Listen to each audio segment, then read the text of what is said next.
주님, 저희들을 죄인의 길에 오만한 자의 악한 자의 무리와 함께 있지 않게 하시고 주님과 함께 걸어갈 수 있도록 은혜를 베풀어 주셔서 감사합니다.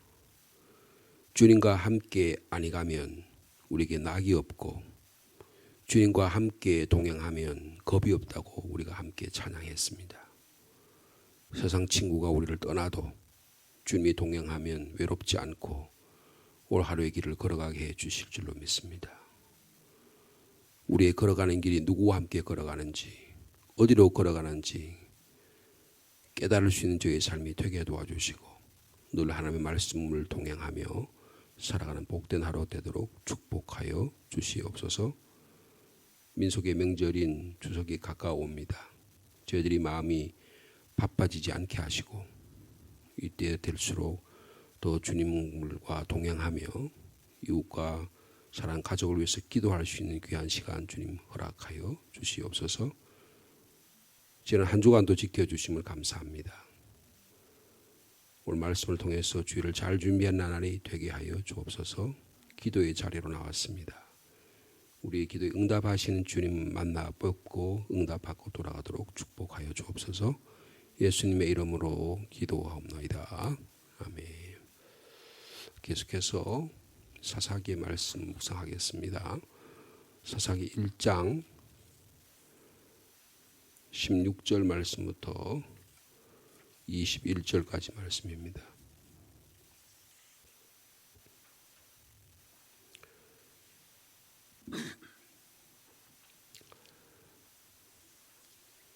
사사기 1장 16절에서 21절까지 말씀 한 절씩 교독합니다. 모세의 장인은 겐 사람이라 그의 자손이 유다 자손과 함께 종려나무 성읍에 올라가서 아랏 남방의 유다 황무지에 이르러 그 백성 중에 거주하니라.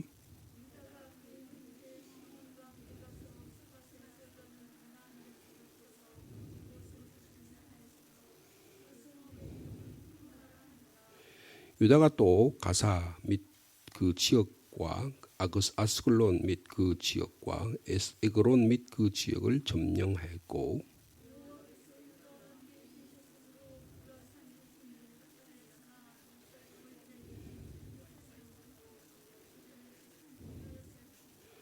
그들이 모세가 명령한 대로 헤브론을 갈렙에게 주었더니 그가 거기서 아낙의 세 아들을 쫓아내었고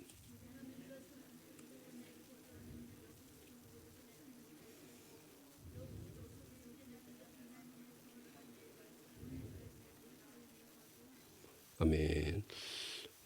지금 사사기 1장부터 3장 6절까지는 사사기 전체의 말씀을 이렇게 개관하는 전체를 아우르고 소개하는 그런 부분이라 이렇게 이해하면 좋겠습니다. 근데 여호수아가 죽은 이후에 지도자가 예를 들면 모세가 죽은 이유는 여호수아라는 위대한 지도자가 있었는데 여호수아가 죽은 이유는 그 지도자가 명확하지 않았습니다. 그래서 이제 각 지파마다 12지파마다 자기들의 의견에 옳은 대로 행함으로 인해서 매우 지도력에 혼란이 생기고 그리고 가나안 땅에 들어갔던 원래의 정신이 좀 희석되어 버리는 그런 일들이 일어나게 된 것입니다. 그런데 오늘 우리가 지난번에 본 대로 제일 먼저 하나님께서 우리 12지파 가운데 누가 올라가야겠습니까? 그래서 올라간다. 알라라고 하는 올라가는 전쟁에 대해서 말씀을 드린 바가 있어요. 그래서 그 올라가는 그 속에서 첫 번째 유다 지파가 올라가야 된다. 그렇게 했습니다. 그래서 앞으로 사무엘 상하, 열왕기 상하에서 유다 지파가 차지하는 위치를 굉장히 중요하게 여기는 것을 볼 수가 있습니다. 그렇게 하고 이제 다음 주간에 읽겠습니다. 그 다음에는 요셉 지파, 즉 에브라임 지파에 대해서 소개하고 있습니다. 그러니까 이스라엘의 역사에서 가장 중요한 두 지파를 꼽으라고 한다면 유다 지파, 즉 다윗이 거기서 출신이 되는 유다 지파가 제일 중요한. 그래서 인구 조사할 때 민수기 같은 인구 조사할 때다 보면 유다 지파가 제일 숫자가 많았죠. 그 다음에 에브라임 지파입니다. 에브라임과 므낫세 지파가 요셉 지파인데 그다음 숫자가 많고 강력한 족속입니다. 그래서 결국은 이스라엘의 역사에 있어서 마치 우리나라에 삼국 시대가 있는 것처럼 그래서 고구려 백제 신라가 있어서 삼국을 통일하고 신라라는 나라가 통일한 것처럼 이스라엘의 역사에서도 이게 주전 1000년 이야기예요. 주님이 태어나시기 전에 이미 1000년도 훨씬 더 1400~1500년 전에 일어났던 이야기거든요. 우리나라는 아직 역사의 기록에도 없을 시대입니다. 그런데 벌써 이때부터 아주 자세한 내용이 기록되어 있는 것이죠. 그래서 중요한 지파가 유다 지파고 그 다음에 요셉 지파입니다. 그래서 에브라임 지파예요. 그래서 북쪽은 에브라임 지파가 지배하고 남쪽은 유다 지파가 지배하는데 그 배경을 설명하는 것이 사사기다. 이렇게 이해하시면 좋겠습니다. 그래서 여러분 1장 9절에 다시 한번 우리 좀 반복해서 다시 보시면 하나님께서 유다 지파 보고 올라가서 싸우라 그렇게 이야기를 해요. 그래서 베색이라는 곳과 예루살렘을 하나님 주셨다. 그렇게 1장 3절에서부터 8절까지 말씀을 하셨거든요. 그 다음에 이제 9절에 보면 그 후에 유다 자손이 이번에 내려간단 말을 썼다 그랬죠. 내려가는 전쟁을 쭉 21절 오늘 본문까지가 이 내려가는 전쟁에 대한 이야기인데 거기 보면 세 지역을 설명하고 첫째가 뭐예요? 산지라 그랬습니다. 산지라고 하는 말이 나오고 이 산지는요 예루살렘 북쪽의 유다 고원지대를 말하는 지형의 이름입니다. 산지 꼭 기억하셔야 되는 겁니다. 이스라엘을 이해하려면 이 산지를 잘 이해해야 돼요. 이스라엘 아브라함이 그리고 이삭과 야곱이 갈대아 우르를 거쳐가지고 이 아람 지역을 거쳐서 시리아를 거쳐서 이 팔레스틴 지역이 들어올 때 해안 지역으로 들어온 것도 아니고요.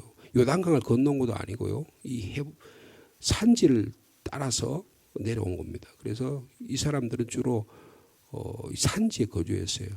예를 들면 아브라함 같은 거는 마지막에 헤브론이라는 곳에 거주했죠. 그래서 막벨라라고 하는 굴을 사고 안에 사라가 죽었을 때 그 막벨라 굴에 장사하는 헤브론이 가장 남쪽에 있는 유다 지역의 가장 남쪽에 고산지대에 있는 곳이라고 볼 수 있어요. 예루살렘도 고산지대고 다 고원지대에 있는 곳이라고 볼 수 있어요. 그래서 고원지대를 누가 차지하느냐 대단히 중요합니다. 그래서 이스라엘을 정복하느냐 안 정복하느냐 이 고원지대를 정복해야지만 말하자면 우리나라 같으면 뭐 평양이라든지 아니면 한양 서울을 점령해야지만 그 나라를 이길 수 있는 것이잖아요. 이 고원지대를 점령하는데 이 고원에 대한 산지가 이야기야. 그 다음에 어디예요? 그다음 뭐라 그랬습니까? 9절에 보니까 남방이라는 말을 써요. 이 남방이라고 하는 것은요, 성경에 네게브라고 예전에 그냥 남방이라고 표현했는데 요새는 어떤 성경에 보면 네게브라고 표현하고 있기도 합니다. 그래서 이 네게브는 남쪽에 예루살렘 남쪽의 유다 광야 지역이에요. 그러니까 유다 산지인데 거기서도 산지 밑에 있는 광야 지역을 표현하는 아주 메마른 황무지 땅을 표현하는 것입니다. 그 다음에 그래서 이게 이제 어저께 아마 여러분 묵상했을 것입니다만 헤브론 그리고 드빌이라고 하는 이 두 지역이 이 남쪽 네게브 지역을 말하는 것입니다. 그 다음에 이야기하는 것이 뭐라 그랬어요? 평지라 그랬습니다. 이 평지라고 하는 말은 쉐펠라라고 하는 말을 제가 말씀을 드렸는데 우리가 신앙생활을 하면 요거는 이 정도는 기본적으로 이 머리에 딱 이렇게 이해돼야 돼요. 이스라엘의 가장 중요한 지형이 이 유다 지역인데 유다 지역의 중심부가 산지다. 예루살렘과 헤브론과 같은 산지다. 그 다음에 그 남쪽에 이 광야 지역을 남방이라고 표현하고 뭐 예를 들면 부엘세바라든지 밑쪽은 좀 남방 지역이죠. 그 다음에 여러분 이 이스라엘은 마치 우리나라가 태백산맥이 있잖아요. 태백산맥이 있으면 태백산맥이 우리나라 거의 또 우리나라랑 비슷하다고 볼 수 있어요. 동쪽에 있잖아요, 그죠?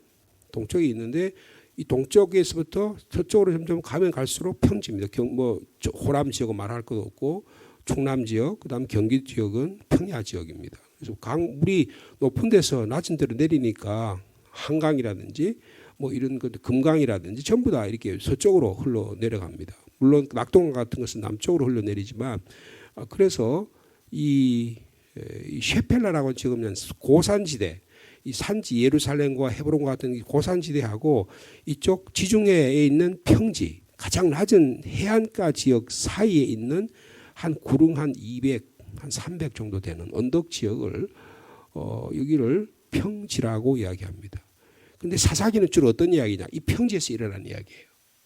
그 평지를 누가 점령하에 따라서 이스라엘을 점령하는 가장 유리한 곳입니다. 그러니까 예를 들어 왕들이 전쟁을 하게 되면 또 예를 들어 사울 왕이라든지 다윗 같은 왕들이 나라를 이기게 되면 국가를 만들게 되면 그다음 꼭 이 셰펠라 지역을 점령해서 거기다가 각 곳곳에다가 군사 지역을 만듭니다. 그래서 산지로 들어오지 못하도록 방어하는 방어 전략을 만드는 거예요. 서울이 있으면 서울 주변에 국군 수도 발행부면 그다음에 수도 방위를 하는 전체 방위사령부가 있고 이런 식으로 만드는 것처럼 마찬가지로 볼 수 있어요. 그래서 오늘 본문 이 지금 1장에서부터 이제 1장 오늘 본문에까지는 주로 무슨 이야기냐면 이 산지 지역, 그 다음에 남방 지역, 그 다음에 이 평지 지역을 어떻게 전쟁에서 점령했느냐 그런 내용이 전체적인 내용입니다. 그래서 어저께 저희들이 보신 그 말씀에 보면 11절에 보면 드빌 주민을 쳤다 그랬습니다. 이 드빌 주민을 친 이야기는 이 남방 지역을 점령했다는 이야기예요. 그 다음에 또 하나가 있죠. 여러분 거기 보면 이 온니엘이라는 사람이 나오잖아요, 그죠? 온니엘이라는 사람이 나와서 이 남방으로 보냈다 그런 말이 있어요. 여러분 15절에 보면 이제 이 온니엘이라는 사람이 누구냐하면 이 갈렙이 이 지역을 갈렙은 어떤 지파입니까? 유다 지파예요. 유다 지파가 제일 먼저 등장하잖아요. 근데 갈렙이라고 하는 사람은 여호수아 시대의 마지막 지도자입니다. 근데 그 다음에 누가 등장하냐면 갈렙의 아우 그라스의 아들이 온니엘이 등장. 온니엘은 사사 시대의 첫 사사입니다. 그래서 이 온니엘이라는 사람이 등장시켜 가지고 이제 새로운 시대가 등장하게 되었다라는 것을 보여주는 거예요. 그래서 이 사람이 15절에 보면 전쟁에 나가 승리를 합니다. 그래서 이 갈렙이 자기 딸을 주잖아요. 근데 그 딸이 뭐라 그러냐면 15절 이르되 내게 복을 주십시오. 아버지께서 나를 어디로 보낸다고요? 남방으로 보낸다. 네게브 지역으로 보내는 거예요. 그래서 이 남방 지역을 이 온니엘이라는 사람이 통치하게 됐다. 다스리게 됐다. 그런 이야기를 말씀하고 있는 것입니다. 그래서 남방 지역의 이야기를 하는 거예요. 그 다음에 16절 오늘 본문에 보면 모세의 장인은 겐 사람인데 그의 자손이 유다 자손과 함께 종려나무 성읍에서 올라가서 아랏 남방 유다 광야에 이르렀다. 여기서 다 계속해서 남방 이야기를 해요. 그러니까 고산지대 점령한 다음에 그 다음에 남방지대 이야기했는데 그중에 모세의 와 관계되는 이 사람들은 이 남방 지역 그러니까 이스라엘과 시나이 반도에 있는 그 중간 지역에 이 겐 족속들이 있었어요. 그 겐 족속들과 관계를 이야기하는 것입니다. 근데 이 사람들이 유다 자손과 함께 종려나무 성읍까지 종려나무 성읍은 어디입니까? 여리고예요. 그래서 올라가서 아랏 남방의 유다 광야까지 이르렀다 그랬어요. 광야의 첫 출발점이 여리고라고 볼 수 있거든요. 그래서 이 지역에 이르까지 백성 중을 거주하게 되었다. 그렇게 이야기합니다. 자, 그래서요. 그 다음에 오늘 17절에 보면 장소가 나오죠. 스밧이라는 곳이 나옵니다. 스밧. 예, 스밧이라는 나오는데 이 지역도 지금 유다의 이 남방 지역을 이야기하는 거예요. 그래서 유다가 그의 형제 시므온과 함께 가서 스밧에 거주하는 가나안 족속을 쳤는데 이곳을 뭐라 그랬어요? 진멸하였다. 이 진멸이란 말이 헤렘이라고 하는 말인데 이 진멸하였으므로 그 성읍 이름을 뭐라 그랬다고요? 호르마라 그랬다. 그러니까 여기는 이 지역은 시므온 족속이 거주하는 곳입니다. 그래서 시므온과 연합했다고 하는 말을 그래서 시므온 아주 작은 족속이었는데 시므온 족속이 이 땅을 가졌는데 유다가 주로 통치해서 그 땅과 정벌 하는 그런 내용이라는 것을 말씀하고 있습니다. 아주 복잡하죠. 그러니까요. 땅 한 평이요. 누가 소유하느냐에 따라서 그 지역이 완전히 달라집니다. 유다가 통치하느냐 시므온이 통치하느냐 누가 통치하여서 달라지는 것을 볼 수가 있는 것입니다. 그 다음에 보면 유다가 그 다음에 계속해서 유다의 계속적인 이야기예요. 유다가 또 어디를 갔다 그랬어요? 가사를 갔습니다. 가사는 어디냐면 블레셋 지역입니다. 그 해변가 지역이에요. 남쪽 이 해안 지역을 쭉 따라서 지중해 해안 지역을 따라서는 그쪽 지역을 어떻게 정복을 했느냐 그런 내용을 이야기하는 거예요. 지금으로 말하면 전라도 지역 옛날에 백제가 있던 지역을 어떻게 신라가 나당연합군이 통치해서 백제를 공격하잖아요. 마치 그런 것과 같이 생각하시면 돼요. 그래가지고 가사 그다음 뭐예요? 아스클론 가사가 통치하면 가사라는 것은 큰 성읍인데 그 가사가 한 성읍에서 그 성읍을 중심으로 동네 모든 마을들을 점령하는 거예요. 그 다음에 가사 또 어디예요? 아스클론 그 다음에 에그론 이런 지역은 여러분 어디에 나오냐 하면 주로 사무엘에 보면 사무엘 통치할 때 사무엘이 등장하기 전에 이스라엘 백성이 이 법궤를 빼앗기잖아요. 법궤를 빼앗겼을 때 그 법궤들이 돌아다니는 지역이 주로 가사, 아스글론, 에그론 이런 지역이에요. 그래서 블레셋의 5 통치 지역입니다. 그런데 이 지역을 유다가 통치했다 그런 것을 말하고 있는 거예요. 그다음에 그래서 유다가 그래서 그 지역을 점령을 했습니다. 그다음에 보시면 19절에 여호와께서 유다와 함께 계셨으므로 그다음 어디라 그래요? 그 산지 주민을 쫓아냈다 그렇게 말씀하고 있습니다. 그러니까 산지는 쫓아냈는데 그다음 뭐라 그랬어요? 골짜기 주민은 철병거가 있어서 그들을 쫓아내지 못했다 그렇게 말합니다. 이게 굉장히 중요한 하나의 뭐라 그럴까요? 이 사사기를 이해하는 하나의 중요한데 유다가요 하나님께 통치해 줬어요. 하나님 함께 하셨어요. 그랬죠. 19절 여호와께서 유다와 함께 하셨으므로 산지를 쫓아냈으면 철병거가 있는 골짜기도 쫓아내야 될 거 아니에요. 근데 못 쫓아낸 거예요. 왜 그랬을까요? 가서 문화를 보니까 그들이 갖고 있는 여러분 이 당시에 유대인들이 갖고 있던 문화는 청동기 문화입니다. 그러니까 구리를 가지고 싸우는 거예요. 근데 이 사람들은 뭘 갖고 있다고요? 철병거, 철을 갖고 있는 거예요. 철하고 구리하고 싸우면 어디가 이깁니까? 철이 이기죠. 그러니까 무슨 문화가 세상의 문화가 우리에게 급속하게 들어오면 과학 문명이 들어오고 그다음에 현대 문명이 들어오고 4차 산업시대가 막 밀물같이 들어오는데 옛날같이 살아갈 수 없잖아요. 그럼 어떻게 해요? 급격하게 사람들 의식이 변하게 되는 것입니다.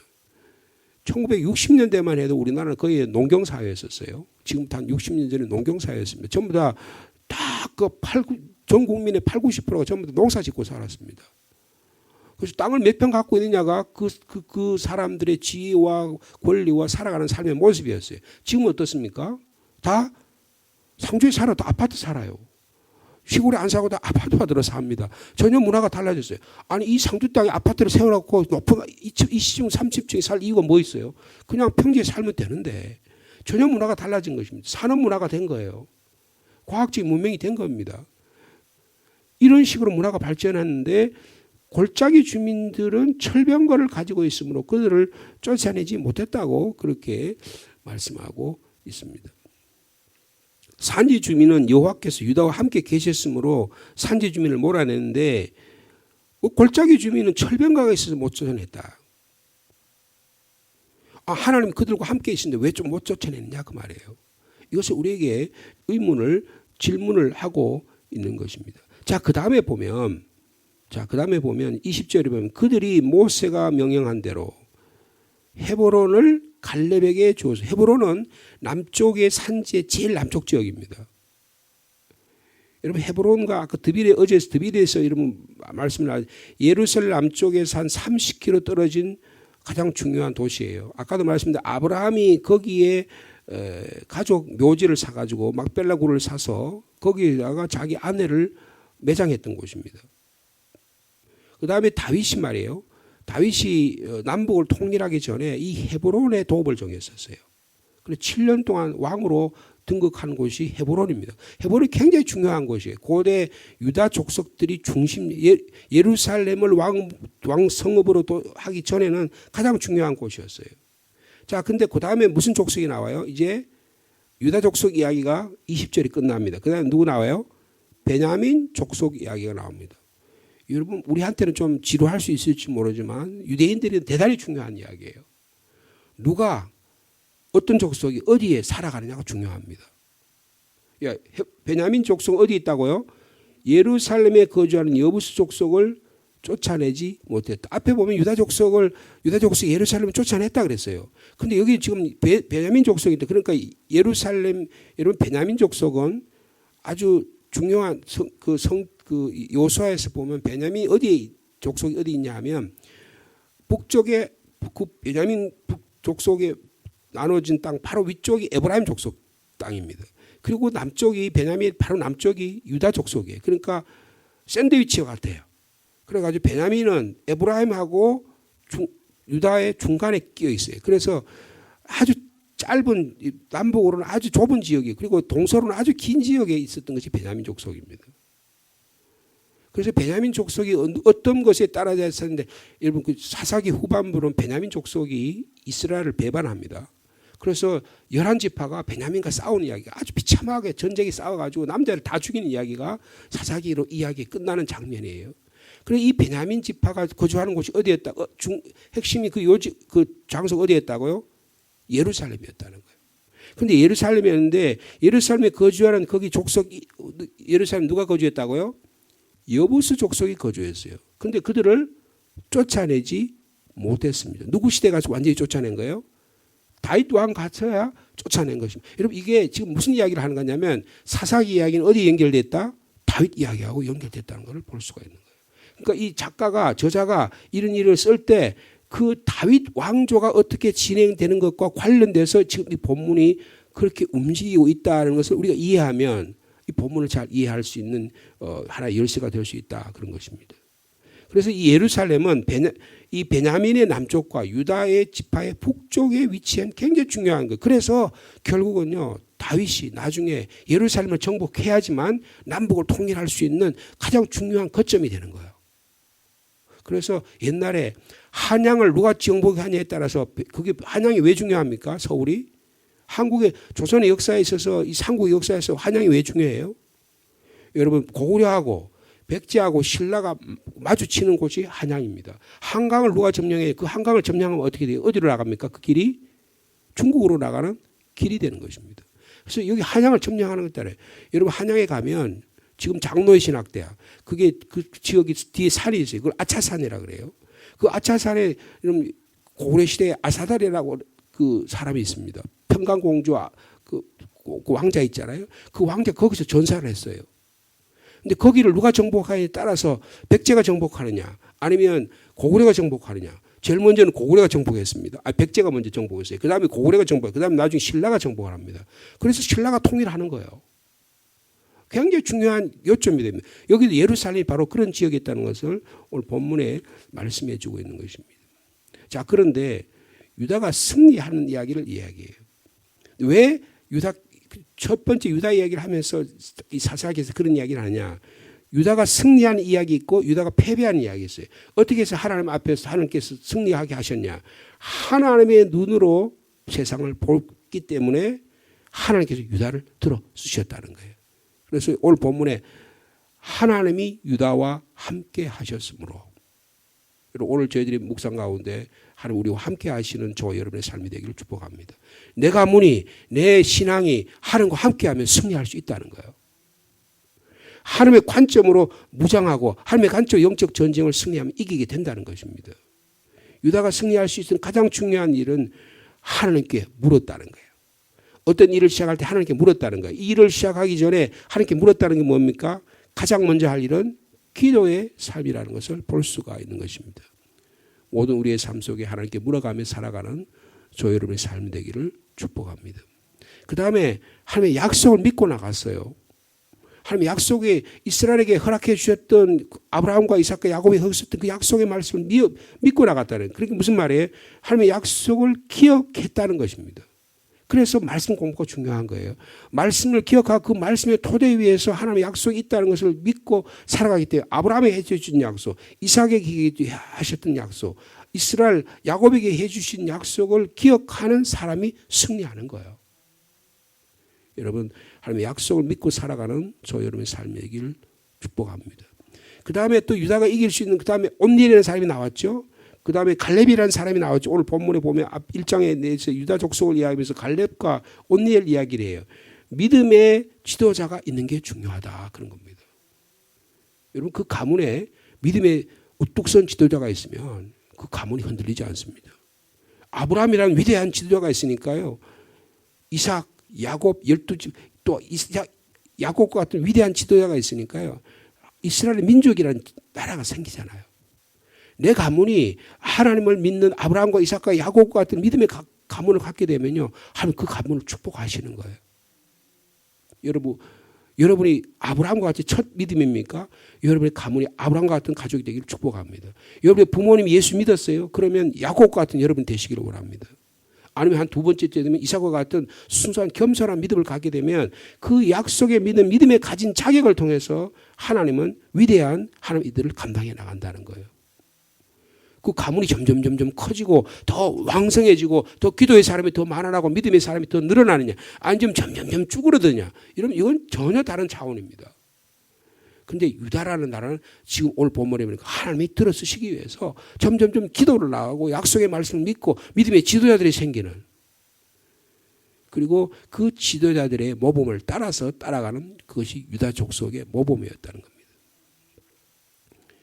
결국은 뭐예요? 하나님의 말씀을 순종하며 살아가는 그 유다 족속을 주님이 들어주셨다는 것입니다. 그런데 실패하기도 합니다. 왜 남방 지역에 가가지고 하는데 철병가 가지고 왜 실패해요? 가나안에 태어난 새로운 세대들이 아버지 세대 아브라함과 이삭과 야곱 그 후대 세대들이 여호수아 시대에 있던 그 세대들과 갈등이 일어나게 됩니다. 기술의 문화가 철병거를 갖고 있는 것이 가지고 부모들 옛날 세대들 다 그다 썩어 빠진 거야. 그러면서 안 믿는 거예요. 솔로몬 시대에 솔로몬의 아들이 르호보암이 말이에요. 막 아버지가 막 그 예루살렘 성을 짓고 성전을 짓기 위해서 엄청난 노동력을 가하니까 북쪽에 있는 10지파가 막 반대하잖아요. 그래서 여로보암이 와서 우리 좀 노동력을 좀 줄여달라 그러니까 어떻게 해요? 르호보암의 부하들이 그 아버지 세대인 그 사람들 말 듣지 마세요. 그러면서 젊은 사람들이 세대 말을 듣습니다. 그럼 어떻게 돼요? 나라가 두동강이 나버리고 맙니다.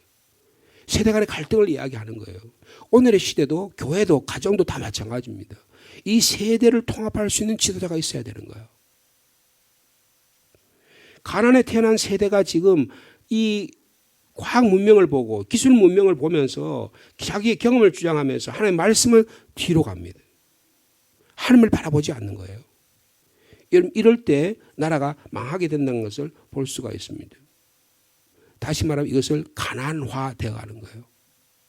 가난의 문화로 점점 자기 자신도 모르게 깊이 빠져버리고 마는 것입니다. 이거를 세속화라 그래요. 세속화. 계속 하나님께 묻기보다는 자기가 좋을 대로 판단하는 것입니다. 가난의 양식을 따라 기술의 문명을 따라가는 거예요. 여러분 하나님의 말씀을 따라가는 우리의 믿음이 되기를 축복합니다. 그 다음에 적절하게 타협하는 거예요. 이방인과 타협합니다. 왜 가난화돼 가느냐? 거기 있는 사람들을 완전히 죽여야 되는데 그들의 문화를 완전히 제거 하나님 문화로 만들어 가야 되는데 그들의 문화를 은근슬쩍 집어넣어가지고 따라가는 거예요. 그러다 보니까 어떻게 해요? 마치 아브라함의 조카 롯이 소돔과 고모라의 성에 바로 안 들어갔거든요. 성 앞 살다 보니까 가나안의 문화가 좋은 거예요. 그들이 막 향락의 문화, 그들이 갖고 있는 뭐 아파트, 그들이 갖고 있는 자동차, 그들이 갖고 있는 막 즐기는 일이 너무 좋은 거예요. 그러니까 어떻게 해요? 큰아버지 따라다녔더니 만날 고생만 하고 죽을 고생만 하고 애굽에 가서 가나안 기근 막 경험하고 그러니까 아이고 이제는 큰아버지 따라가지 말아야지. 이 가난한 사람들이 족속하잖아요. 그래서 어떻게 합니까? 소돔 고모라 성에서 점점 나중에는 소돔 고모라 성으로 쏙 들어갑니다. 어떻게 합니까? 롯이 가문이 멸망하는 거예요. 타협입니다. 여러분 신앙에는 타협이 있어서는 안 되는 거예요. 믿음에 정확하게 우리의 기도 생활, 우리의 신앙 생활, 우리의 예배 생활은 절대로 타협해서는 안 되는 마지노선이 있다는 것입니다. 그래서 우리 안에 이방의 문화를 가지고 들어오는 순간에 우리의 신앙은 다 여지없이 무너진다. 서서히 무너지거나 갑자기 무너지거나 어떻게 가문이 멸문지화를 당하는 거예요. 신앙적인 차원에서 말하면.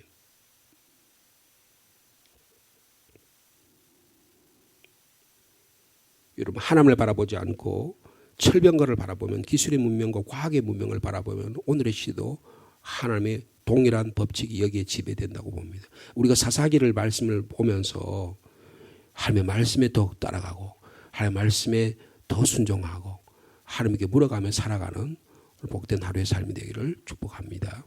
주님 감사합니다. 오늘의 시대가 사사 시대와 유사합니다. 우리에게 철병거보다 더 큰 쓰나미와 같은 4차 산업혁명, 과학과 기술, 인간적인 방법들이 우리를 지배합니다. 예수 믿는 일, 교회 다니는 일은 구닥다리 같이 생각되고 부모들이 신앙생활하는 모습은 눈에도 안 차는 그런 시대가 되기 쉽습니다.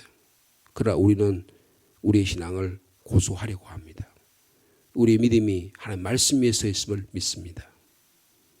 세상과 타협하지 않도록 도와주시고 믿음의 길 한 걸음 한 걸음 걸어갈 수 있도록 은혜를 더하여 주옵소서. 내 눈으로 보이고 내 귀로 들리는 게 아니로 성령께서 우리에게 말씀하신 하나님의 말씀 위에 세워지는 저의 삶이 되기를 원합니다. 교회 안에 세속의 문화가 들어오고 세상적인 방식이 들어와서 계산하는 방식으로 합리적인 방법으로 하나님의 교회가 무너지는 일들이 얼마나 많은지 알 수 없습니다. 주님, 하나님 말씀 위에 굳건히 서는 저희들이 되게 도와주시고 기도의 능력 위에 서 있는 저희 교회가 되도록 우리 가정이 되도록 주님 축복하여 주시옵소서. 지난 한 주간에 함께 하심을 감사합니다. 시차례도 은혜 가운데 잘 마치게 해주셔서 감사합니다. 주님, 주일을 잘 준비하는 나날이 되게 도와주시고 이제 또 태풍이 올라온다고 합니다. 우리 이 한반도 땅에 주님 생명과 건강과 안전을 지켜주시고 무엇보다도 이제 추석을 맞이해서 우리 가족을 만나는 일들, 추석을 준비한 일들 가운데 우리 신앙이 흔들리지 않도록 도와주시고 어려운 가운데도 믿음에 믿음을 더하는 귀한 가족들의 만남 될 수 있도록 주께서 축복하여 주옵소서.